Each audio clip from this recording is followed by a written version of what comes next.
Good afternoon সবাইকে, কেমন আছেন? আমরা ভালো আছি। তো এখন একটা ইম্পর্ট্যান্ট কাজে ব্যাংকে এসেছি। এই ব্যাংকটা আমাদের ঘরের কাছে, একদমই কাছে। তো কী কারণে এসেছি সেটা আমি শেয়ার করব। বাইরে প্রচণ্ড ঠান্ডা, তাই কথা বলতে পারছি না। তো ভিতরে যাই, তারপরে আমি আপনাদেরকে সব বলবো। তো অনেকগুলা দরজা পার হয়ে ভিতরে ঢুকলাম। ব্যাংকটার ভিতরটা খুবই সুন্দর ছিল, বসার জায়গাটাও আমার কাছে ভালো লেগেছে। তো আমাদের অ্যাপয়েন্টমেন্ট ছিল একটা কারণ, সেটা আমি আপনাদেরকে এখনই জানাবো।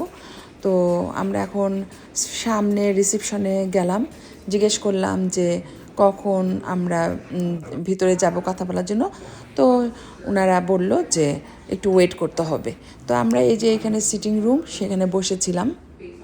তো আমরা যে কারণে এসেছি ব্যাংকে, সেটা হচ্ছে বাড়ির মর্গেজ রেটটা কমানোর জন্য।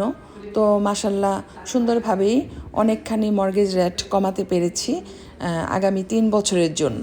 তো ভালোই হয়েছে। আর এখানে তো ওয়েট করছিলাম, বসে বসে পা ঝুলাচ্ছি। আর জায়গাটা খুব ভালো লেগেছে, অনেকগুলা সিট একটু দূরে দূরে, আর মাঝখানে 2টা বড় বড় টেবিল ছিল ফুল গাছ সহ। তো দেখতে ভালো লাগছিল। আর বাইরে প্রচণ্ড ঠান্ডা, কিন্তু ভিতরে তো ওয়ার্ম, এই জন্য অত বেশি কষ্ট হয় নাই। কিন্তু আমি কাজের থেকে এসেছি, যেহেতু কাজের থেকে এসেছি প্রচণ্ড টায়ার্ড আর হাংরি ছিলাম, ওয়েট করতে পারতেছিলাম না। কিন্তু চয়েস ছিল না, কারণ একটু পরে আমাদেরকে ডাকবে আর কি।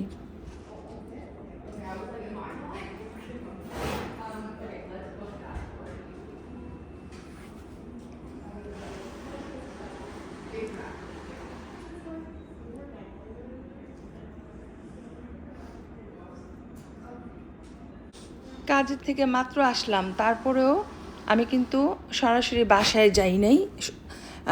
বাসায় না যেয়ে এখানে চলে এসেছি, কারণ কাজটা শেষ করে একবারে বাসায় যাব।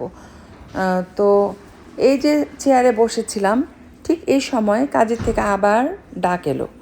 আমাকে টেক্সট করছে, বলতেছে তুমি কি কালকে 1 ঘন্টা আগে আসতে পারবা কিনা, কারণ আমি অলরেডি 4 ঘন্টা কাজ করব, আমাকে আরও 1 ঘন্টা আগে যেতে বলছে। তো আমি বলছি ঠিক আছে, আসবো, কোনো সমস্যা নাই। কখন আসবো সেটা বলো। তখন বলতেছে এতটা থেকে এতটা। আমি বললাম যে ঠিক আছে, আসবো। আমরা শেষ পর্যন্ত অফিস রুমে চলে এসেছি। ব্যাংকার লেডি আমাদেরকে ডাকলো। তো অফিসটা সুন্দর ছিল, ছোটোখাটো সিমসাম, একজনের জন্য বসার যতটুকু সাইজের হওয়ার দরকার ছিল ততটুকুই। তো দেখতে ভালো লেগেছে, কিউট। তো আমরা যথারীতি বিভিন্ন ধরনের সাবজেক্টে কথা বললাম, কি করলে কি হবে, কি করলে কি ভালো হবে, সব কিছু আর কি। তো অনেকগুলা পেপারস ডকুমেন্ট ছিল, ওগুলো আমরা রিড করলাম, সাইন করলাম। তারপর সে আমাদেরকে বলল যে আগামী 3 বছরের জন্য আমরা সেফ, কোনো প্রবলেম হবে না। আর যদি কোনো প্রবলেম হয় ওর সাথে যদি কন্ট্যাক্ট করি, ও সব কিছু ঠিক করে দিবে। তো লেডিটা খুবই ভালো ছিল, পোলাইট, কথা বলতেও ভালো লাগছে। তো আমরা অনেকগুলো পেপারস ডকুমেন্ট রিড করেছি, সাইন করেছি, সেজন্য সময় লেগেছে 10 মিনিটের জায়গায় লেগেছে আধা ঘন্টার উপরে। তো অফিসিয়াল কাজগুলো কিন্তু আসলে এমনই হয়।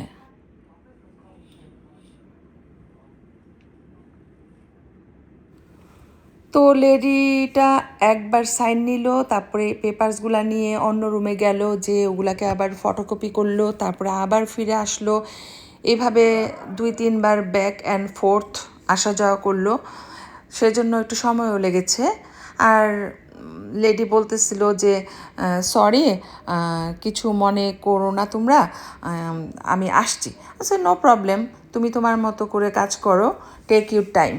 তো আমরাও বসেছিলাম, আর এদিকে তো অনেক টায়ার্ড ফিল করছিলাম।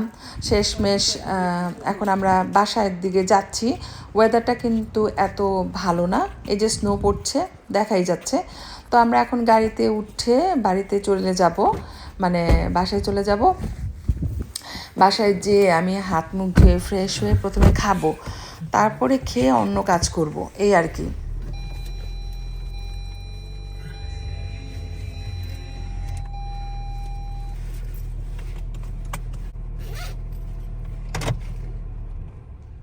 তো এই মাত্র বাসায় আসলাম ব্যাংকের থেকে, এখন উপরে যাচ্ছি, অনেক হাংরি।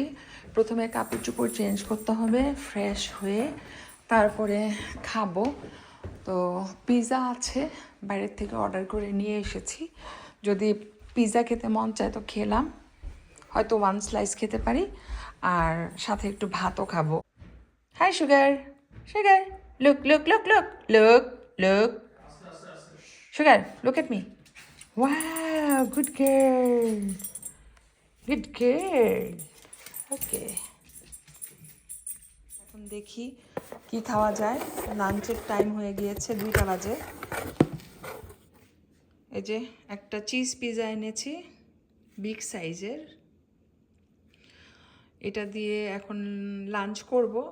তো পিৎজাটা কেনার সময় অনেক গরম ছিল, এখন একটু ঠান্ডা হয়ে গিয়েছে। কোনো ব্যাপার না, মাইক্রোওয়েভে গরম করে নিব। তো আমি এখান থেকে 1 স্লাইস পিৎজা খাবো আর অল্প একটু ভাত খাবো। জানেন আজকাল কাজে এত বেশি বিজি যে আমি কি বলবো, দিন রাত কখন কোন দিক দিয়ে পার হয়ে যাচ্ছে বলতেই পারছি না। তো এখন আমি কয়টা বাজে, 6:45 বাজে রাত। মানে কি বলবো, আমাদের তো এখানে উইন্টার, দিন ছোট রাত বড়। তো এই যে দেখেন, ঘুমের থেকে উঠছি আমি। মানে ওই ব্যাংকে গেছি, ব্যাংকের থেকে বাসায় এসে খাওয়া দাওয়া করে এই যে ঘুম দিছি, এখন উঠছি। মানে এখন 6:45 বাজে। উঠে এই যে কিচেনে আসলাম, এখন আমি এগুলাকে সব ধুবো, ধুয়ে রেখে তারপরে আবার ডিনারের জন্য ব্যবস্থা করতে হবে। এই হচ্ছে আমার লাইফ। তো এখন আমি এই ডোরটা লাগাই দিই, কারণ ঠান্ডা হয়ে গিয়েছে। ডোরটা লাগাই দিলাম, ঠান্ডা হয়ে গিয়েছে। আর ছেলেরা সব উপরে আছে।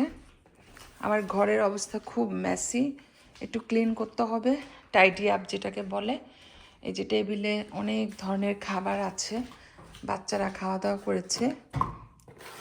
এই যে 2 স্লাইস না 3 স্লাইস পিৎজা এখনও আছে, এটা বড় ছেলের খাবার। আর ওই সাইডে যাই, ওই সাইডে যাই।